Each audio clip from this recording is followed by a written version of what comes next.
Hello दोस्त, नमस्ते, प्रणाम। मैं हूं आपकी वंदना और स्वागत करती हूं रंजना ओझा के चैनल पे। और यहाँ रंजना दीदी, आप लोग से रिक्वेस्ट है कि इनके चैनल को ज़्यादा से ज़्यादा सपोर्ट करिए, अपना प्यार दुलार दीजिए। और हम चैनल का नाम अब चेंज कर दिए हैं, लोकगीत बाई रंजना अपने चैनल का नाम रख दिए हैं, तो इसलिए बहन जानती है रंजना ओझा ही। तो चलिए शुरू करते हैं बहुत ही प्यारा सा गीत।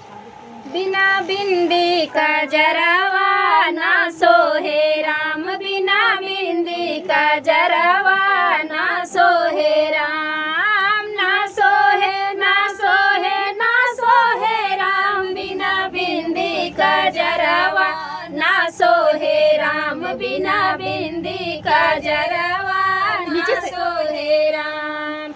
नैहर मेरा सब केहू भरा है, नैहर में सब केहू भरा है, के करी है के करी है के करी है राम, बिना माई याद रवा, के करी है राम, बिना माई याद रवा, के करी है राम, बिना बिंदी का जरावा ना सोहे राम, बिना बिंदी का जरावा ना सोहे राम। अरे ना सोहे ना सोहे ना सोहे राम, बिना ना सोहे ना सोहे ना सोहे राम, बिना बिंदी का जरावा ना सोहे राम, बिना बिंदी का जरावा ना सोहे राम।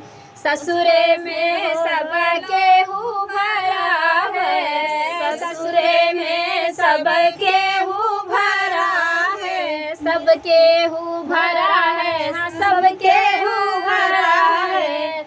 अरे के डरी है के डरी है के डरी है राम, बिना के डरी है के डरी है के डरी है राम, बिना सासू तो पनावा, के डरी है राम, बिना सासू तो पनावा, के डरी है राम, बिना सासू तो पनावा, के डरी है राम, बिना बिंदी का जरावा ना सोहे राम, बिना बिंदी का जरावा ना सोहे राम। अरे ना सोहे ना सोहे ना सोहे राम, हाँ ना सोहे ना सोहे ना सोहे राम, बिना बिंदी का जरावा ना सोहे राम, बिना बिंदी का जरावा ना सोहे राम, बिना बिंदी का जरावा ना सोहे राम। तो आप लोग कमेंट में बताइएगा आप सभी को ये गीत कैसा लगा। धन्यवाद मित्रों, मिलते हैं आप लोगों से अगले वीडियो में। तब तक आप लोग अपना ढेर सारा प्यार दुलार आशीर्वाद दीजिएगा।